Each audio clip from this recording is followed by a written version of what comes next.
Okay, Assalamualaikum warahmatullahi dan selamat sejahtera. So, kita nak masuk chapter 4 momentum equation, ataupun lebih tepat lagi kita boleh panggil sebagai linear momentum equation lah. Okay, so momentum equation ni sebenarnya adalah satu equation yang kita gunakan untuk determine force due to fluid flow, fluid dynamic, dalam fluid dynamic lah. Okay, sebelum ni kita dah tengok dalam fluid static macam mana cara kita tentukan force due to fluid static lah, due to hydrostatic pressure kan. Kita gunakan rho GHC times A kan. Okay, tapi untuk fluid flow ataupun untuk fluid dynamic ni kita tak boleh guna yang tu lah. So kita gunakan apa yang kita panggil sebagai momentum equation. So momentum equation ni sebenarnya dia terbagi kepada dua, iaitu linear momentum equation dan juga angular equation, angular momentum equation.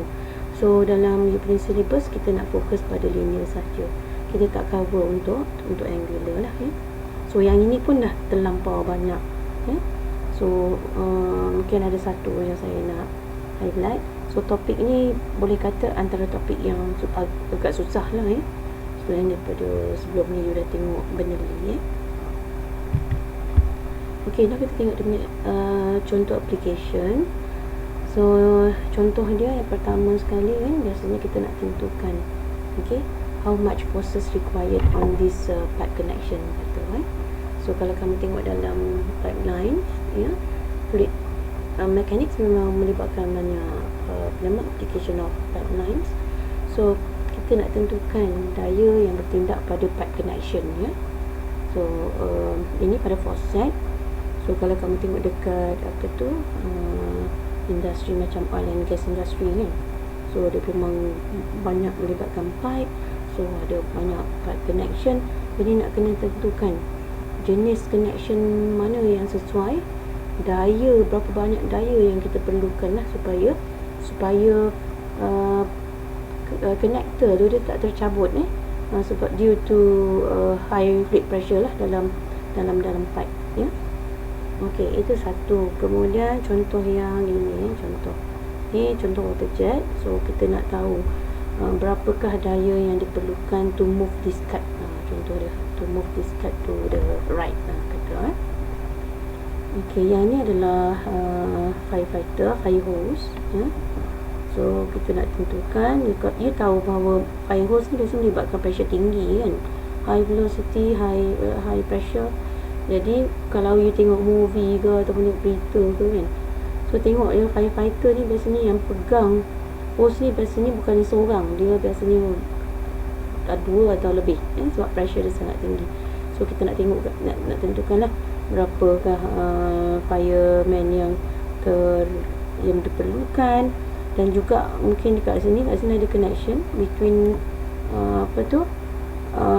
nozzle dan juga pipe hose kan. So kalau kita tak cukup daya, kita kenakan dekat sini. So nozzle ni boleh tercabut lah kalau pressure dia tinggi sangat tak match dengan daya yang kita bagi.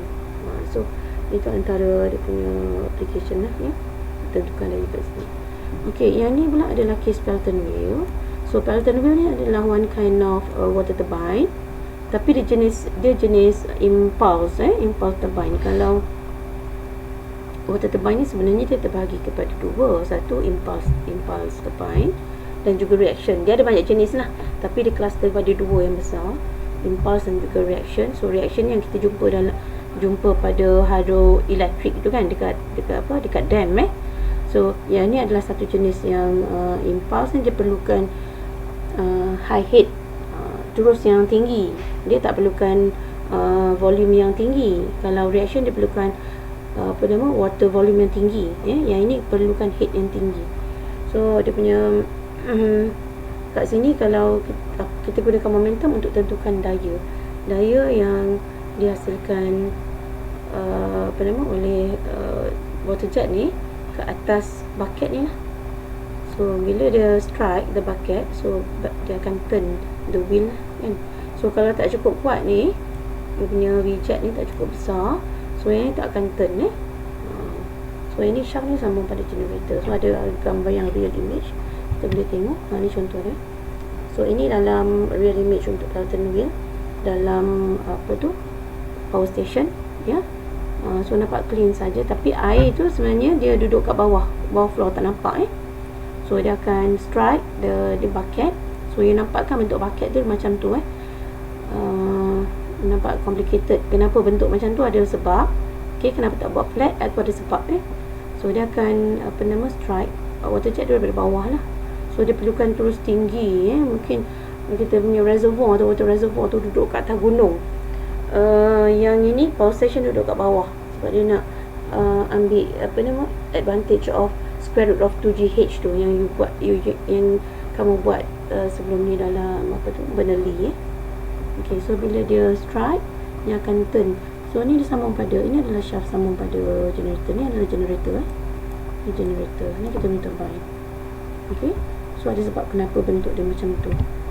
Okay, ini real image of fluid flow impacting the the bucket. So you nampak dia punya fluid direction tu kan, dia splitting kan, dia turn to the back. So nampak dia punya direction tu ke belakang, dia punya pattern tu So ini macam saya cakap tadi, ada reason kenapa dia macam ini. Dan sebenarnya yang ini kalau you akan tahu kalau kamu buat lab, saya tak nak review dalam ni lah. Kalau buat lab lah you tak tahu ni macam mana cerita. Kalau buat lab boleh nampak kenapa dia pilih bentuk macam ni dalam kenapa dia tak buat flat. Padahal flat tu senang kan, flat blade mudah nak buat berbanding dengan ni kita nak manufacture bentuk dia dah macam tu, surface nak kena licin dan sebagainya untuk kurangkan losses. Tapi ada sebab kenapa. Okey, ini contoh part line. So kalau kamu tengok yang banyak sangat connection ni kan, connection. So semua kalau kamu tengok ini dekat oil and gas lah. So kebanyakannya adalah jenis flange type, Sebab apa dia gunakan yang ni? Connection ini saja yang sesuai, yang boleh withstand high pressure condition. So dalam ni high pressure fluid lalu jadi untuk pastikan dia tak tercabut, so kena gunakan this type of connection, dan kena tentukan daya yang kita bagi pada bolt ni dia cukup kuat untuk withstand the pressure. Okay, nak kita nak tengok macam mana derive equation, momentum equation, Okay, so momentum equation ni kita derive daripada Newton's law lah. Yang ni F sama dengan A ma, ataupun sama juga dengan M dV over dt. Okay, the product of M darab dengan dV adalah perubahan V, velocity terhadap time, terhadap masa. So F ni adalah net force acting on the body. Ni net force, jumlah jumlah daya. Maksudnya mungkin satu atau lebih daya yang influence the F lah. Okay, so persamaan ni kita panggil dia sebagai linear momentum ataupun momentum pada body lah. Product of the mass and the velocity of our body is called as linear momentum. Okay, atau kita boleh kembangkan juga sebagai ni. Kita ada sigma F equal to, ini adalah tadi dV tadi kan, M2V2 minus M1V1 over dt. So ini adalah keadaan selepas, after. Yang ni sebelum, momentum selepas minus sebelum over dt lah. So ini kita panggil dia sebagai the rate of change of momentum of a body, mana dia equal to yang ini, net force acting on the body. So you nampak kat sini sigma ni kan, sigma ni menunjukkan dia mungkin lebih daripada satu daya yang bertindak pada body lah. Okay, so kita boleh simplify kalau M dia sama, M1 equal to M2. So equation ni boleh jadi macam ni. Okay, M dot over V2 minus V1. M dot ni maksudnya M over T kan. M body T ni lah. Ini dapat M dot. Okey, darab dengan V2 minus V1, ataupun M dot sama juga dengan ni. Ini adalah dia punya relationship lah between mass flow rate dan juga volume flow rate. Boleh juga tulis seperti ni. So nak pakai mana satu bergantung pada information yang diberi, ya. Kalau dia bagi M dot, you boleh terus darab. Kalau dia bagi Q, kena darab dengan rho, macam tu. Okey. So apa nama persamaan ni, equation ni kita panggil dia sebagai linear momentum equation, ya. So lepas ni kita nak tengok apakah daya-daya yang ni. Okey, so forces acting on a control volume ni kita boleh bagi kepada dua. Okey, dua dua kategori lah, ya, macam tu, iaitu body forces dan juga surface forces, ya. So katalah ni kita ada satu control volume. Contoh kita ambil contoh nozzle lah, senang lah nozzle ni. Okey, ni kita ni control volume. Control volume tu kalau you cakap volume, dia memang dalam 3D lah. Tapi kalau kita buat dalam apa tu, kalau analisis kita tu sufficient, kita buat dalam 1D atau 2D, kita panggil ada punya apa ni, area chosen ni sebagai control surface instead of control volume lah, ya. Okay, so apa tu kita nak tengok ni, apa body forces dan juga surface forces. So body forces ni adalah forces that act throughout the entire body, ya. Contoh dia macam gravity, berat kan. So berat ni bertindak pada body ni. Contoh W ataupun FP lah. W ataupun FP. Kemudian contoh lain adalah electric and magnetic forces. Okey, ini contoh-contoh body forces. Kemudian untuk surface forces, dia kata forces that act on the control surface, yang bertindak pada control surface lah. Contoh dia macam pressure force. Pressure force tu bertindak pada surface kan. Dia tak bertindak pada body tau, dia bertindak pada surface. So ni katalah kita punya control surface, so pressure bertindak kat situ. Katalah ni ada ni, contoh ni connection pada dengan pipe bahagian yang ni. So akan ada FP lah kat situ. Okey. Kat luar ni kalau nozzle, kita punya fluid keluar ke atmosphere, yang kat sini tak ada pressure force lah. Okey, pressure force due to PATM kita consider 0 lah, ya. Okey, itu pressure force satu. Kemudian yang kedua, viscous forces. Viscous forces ni dia kalau kita ada fluid flow over di apa nama, untuk external flow kan. So viscous forces dia bertindak pada ni permukaan ni, adjacent to the surface lah, ya. Dekat situ. Okey, kemudian kita ada reaction forces. So reaction forces yang tadi lah, reaction, kalau kita ada connection, apa dia punya reaction kat situ, ya. Contohnya contoh FR lah, so kita sebut sebagai FR untuk resultant ni. R ni refer to reaction lah. Okay, so ni contoh lah 3 Okay, tapi dalam fluid mechanics application cuma ada 3 sahaja yang kita biasa consider, iaitu yang pertama sekali gravitational ataupun berat, body force ni, gravity forces. Kemudian pressure force, FP tadi ni. Okey, FP ini. Kemudian reaction forces. Ini sebab kita banyak refer pada pipe kan. Jadi viscous forces kita tak berapa consider. Okey, electric and magnetic ni mungkin pada dia penting untuk analisis lain So kalau dalam fluid mechanics dia tak berapa signifikan lah, ya. So ada 3 ni. So kita boleh tuliskan juga kita punya, kita cuma consider 3 ni saja, ya. Mana? 1, 2, 3, ya.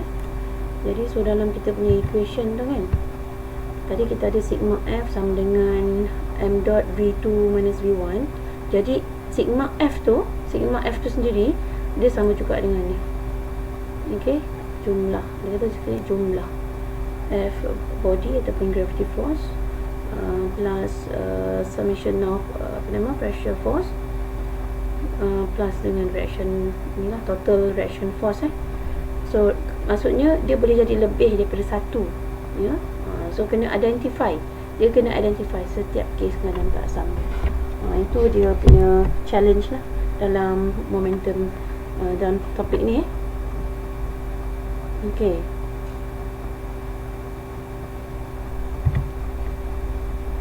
Okay, so problem ni so ni contoh lah kan saya bagi contoh apa daya yang terlibat untuk kes ni. Katalah kita ada satu elbow ya, supported by the ground 180 elbow So yang ni kalau kamu tengok kan, yang ni sama pada pipe, ni sama pada pipe lah, ni sama pada pipe. Tapi yang bahagian ni kita tak ambil kira. Kita punya control volume dia adalah yang ni. Ini dia area yang kita interest kita nak study. So ni adalah kita punya control volume. So control volume tu memang nak kena define sendiri Okay, so dalam kes ni untuk gravity force kita akan ada berat ni lah. Ni berat elbow, dan juga biasanya kita akan ambil kira juga dengan berat air sekali, total dia W total dia ni. Okay, so direction dia kena, ni you nampak negatif ni kan sebab direction. So ni kena ambil kira. Katalah yang ni negatif sebab apa, kita ambil dia punya reference tu X kanan,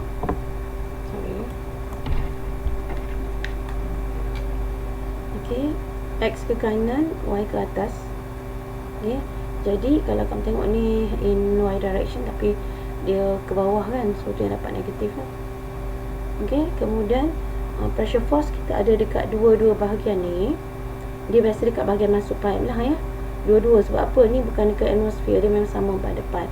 So kita akan ada arah dia mesti ke permukaan. So ini kita punya control surface. So arah dia mesti ke ni. Kamu tengok kat sini kan, dia punya flow direction daripada sini. Sini ada direction tak mana? Saya pun tak nampak. Katalah sebab dia satu kat sini kan, so mesti dia masuk satu kat situ, keluar kot tu. Okay. So dekat sini kita ada FP, kita ada cross section 1. Kat sini pun ada juga. Okay. So ini bergantung pada case tau. So untuk case yang ni, so kita ada FP kat sini. So direction dia ke sana. Jangan, yang ini kena hati-hati sebab kadang-kadang orang student biasa confuse, dia direction dia diikut pada flow direction sedangkan yang ni opposite dengan flow direction. So direction mesti ke permukaan lah. So sebab tu kita akan dapat yang ini. Okay, dekat section inlet section 1 ni kita ada negatif P1A1 plus dengan dekat sini P2 kita ada negatif P2A2. So ni plus lah sebenarnya, plus negatif P2A2. So dapat yang ni pressure force Okay, kemudian reaction force. Sebab kat sini ada connection, so kat sini akan ada FR2. Kat sini sebab dia supported by ground, so akan ada reaction force juga kat sini So ini arah ke atas, memang kita tahulah sebab dia support ni ground, dia akan misalkan support mesti direction ke atas. Kemudian yang ini directionnya ni kita tak kisah, sebab kadang-kadang biasanya kalau problem macam ni, kita interest nak tentu ni, kebanyakan soalan lah kita minta kita nak tentukan apa dia FR So mula-mula kalau kita tak tahu dia punya direction, dia boleh je lah letak atas bawah untuk ni. So tapi kena tunjukkan dengan jelas lah, sebab dia akan tentukan kita punya sign ni kan kat depan ni.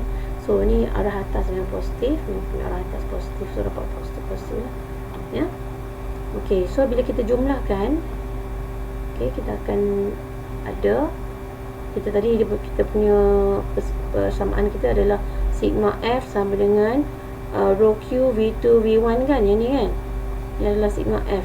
Tapi sigma F sama juga yang ini, ni total ni semua, jadi yang tu dia dapat yang ni. Jadi nampak macam susah tak? Dia challenge dia nak tentukan ada ke tidak komponen-komponen ni. Kita kena tentukan dalam untuk setiap case lah. So setiap case tu mungkin berbeza. Okay, so yang ini tadi untuk case 1D. Sebab apa? Kalau kamu tengok direction dia, semua dalam Y direction, tak ada yang X direction. Okey, tapi kalau dia melibatkan 2D, contohnya macam gini, senang saja nak tentukan dia 2D ke 1D. You tengok contoh macam ni kan, kita ada faucet ni, ini adalah control volume. So flow dia masuk dekat sini pada X direction, tapi keluar ke bawah ke Y direction, ke bawah kan.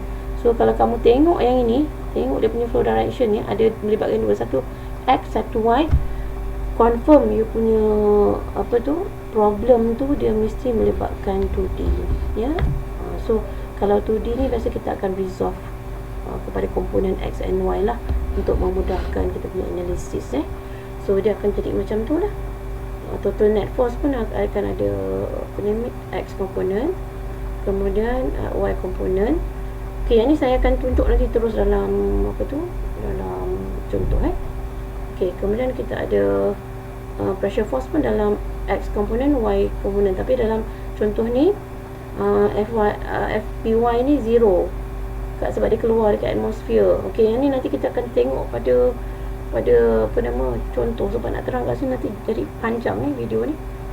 Okey, kemudian gravity memang always ke bawah So biasanya W ni total you punya komponen tak campur sekali dengan air ni ya, total.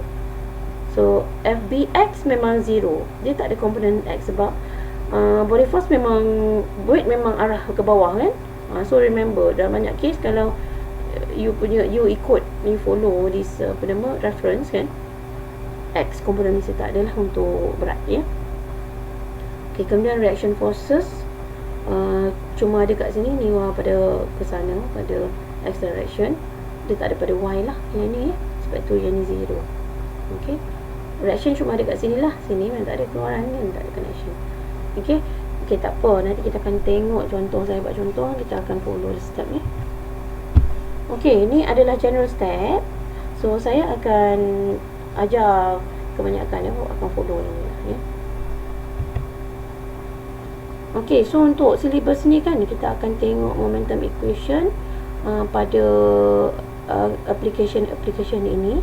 Yang pertama sekali adalah flow in pipe bands, kemudian flow in the pipe nozzle. Okay, water jet on vane, water jet impact on flat plate.